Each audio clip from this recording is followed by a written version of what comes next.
século passado, durante 3 ou 4 décadas, foi a economia mais dinâmica do mundo, 7,3%.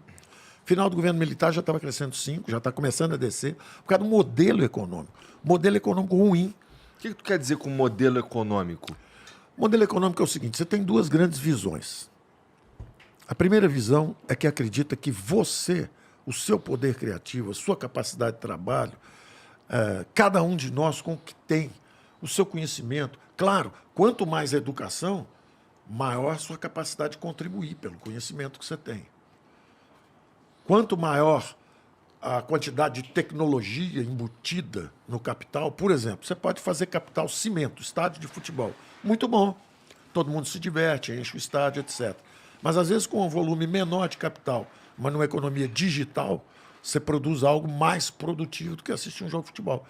Tem a diversão nossa, quer ver o futebol, eu adoro futebol, mas tem as coisas que são mais produtivas. Você é flamenguista, né? A tecnologia... Eu sou Flamengo. Acertei, sou Flamengo. Aí, sou Flamengo, sou Mengão, sou Flamengo. Tá de verde mesmo. hoje, viu? Sou Flamengo mesmo. Salve, Verdão.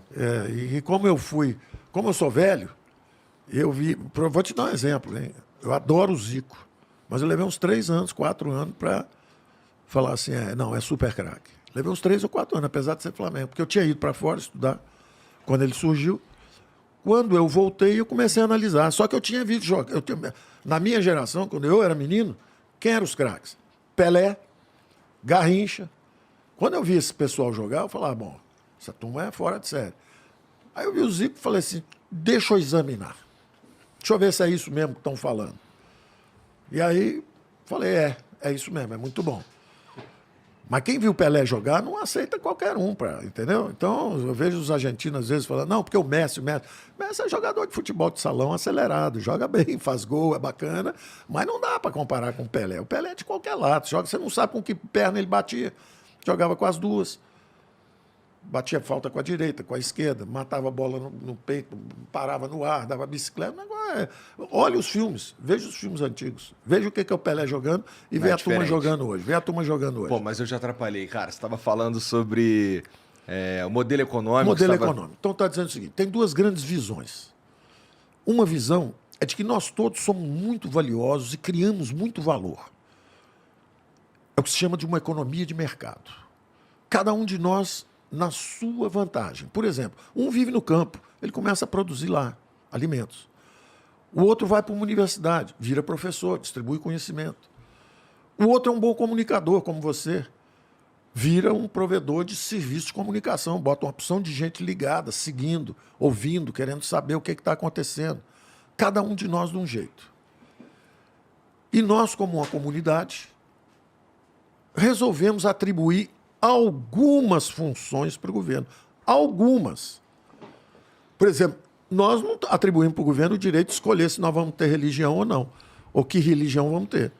Nós não atribuímos ao governo o direito de dizer em que nós vamos trabalhar, a que preço você pode vender o seu serviço ou não. Tem uma série de coisas que nós não atribuímos ao governo. Cuidado, porque aí nós vamos discordar um monte. Vamos chegar lá. Não faz mal, não, eu vou dizer. Então, tem uma visão de mundo que é o seguinte, nós somos cidadãos livres, nós temos talentos que são complementares, nós estamos aqui colaborando uns com os outros, mas precisamos de um governo para criar algumas normas sociais de comportamento, que nós vamos criar juntos. Algumas funções nós vamos atribuir. Por exemplo, nós vamos ajudar os mais frágeis, fiquem para trás. Os que não tiveram oportunidade de se educar, vamos tentar educá-los. Vamos aparar as arestas que ficaram. Alguém que caiu, que está fragilizado, que está com uma deficiência qualquer, não consegue trabalhar. Nós temos obrigação de carregar nossos irmãos. Se você estudar biologia evolucionária, você vai encontrar, às vezes, quando você vai ver datação de carbono, você encontra assim, o esqueleto de um símio, de um antropóide, antes de virar o ser humano, ele com as duas braços, ele teve fratura nos 2 braços, nas 2 pernas, e ele morreu numa idade avançada. Ele não poderia ter sobrevivido com aquele acidente que ele sofreu quebrando os braços, ele teria que ter falecido. Ele não conseguiria se alimentar sozinho. A tribo cuidou dele. Então, a solidariedade, a fraternidade estiveram sempre conosco. Então, você ter um governo para ajudar, nota 10, nota 1000. E aí, o que acontece? A nossa visão é que nós temos a economia de mercado e temos um governo que cuida justamente dos mais frágeis, das oportunidades, etc. Nós acreditamos que a criação de riqueza, a melhoria, depende da nossa... Inclusive, você pode dizer o seguinte, uma economia de mercado é semelhante à democracia. A democracia é um algoritmo de decisão política descentralizada, é a diferença de um ditador. O ditador é ele que manda em tudo.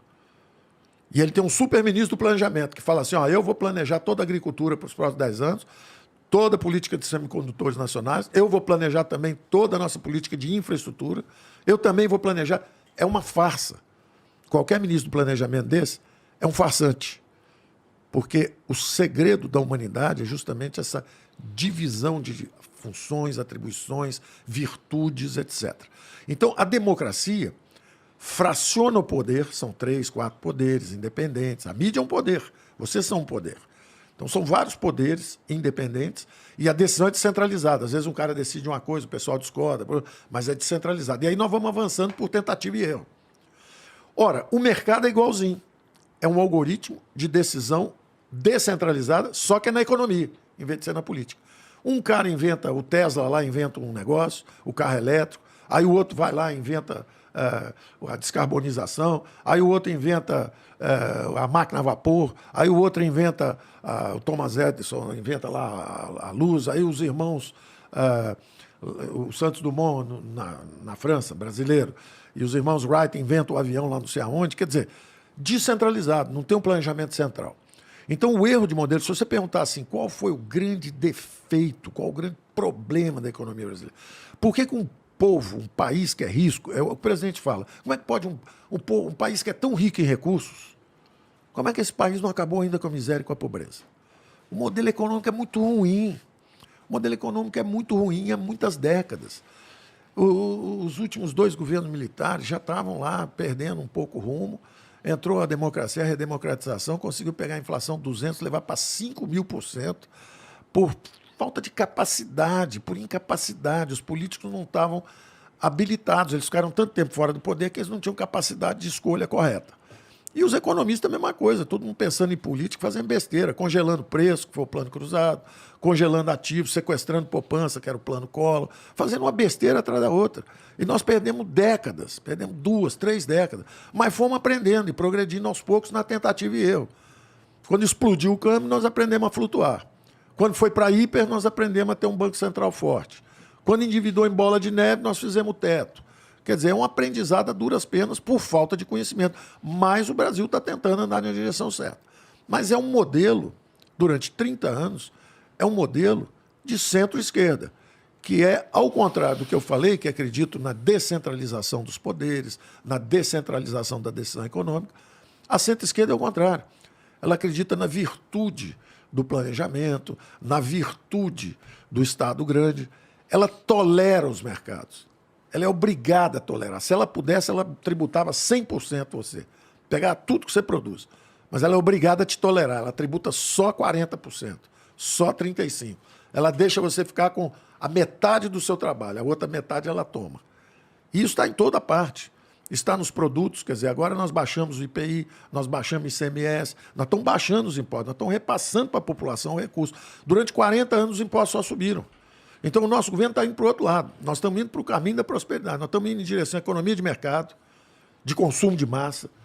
O Brasil era uma economia fechada. Nós estamos abrindo. Os governos anteriores, o governo que fez mais acordos, tinha feito 4 acordos comerciais. Nós já fizemos 15. Ainda vamos fazer antes do final do ano, ainda vamos fazer mais.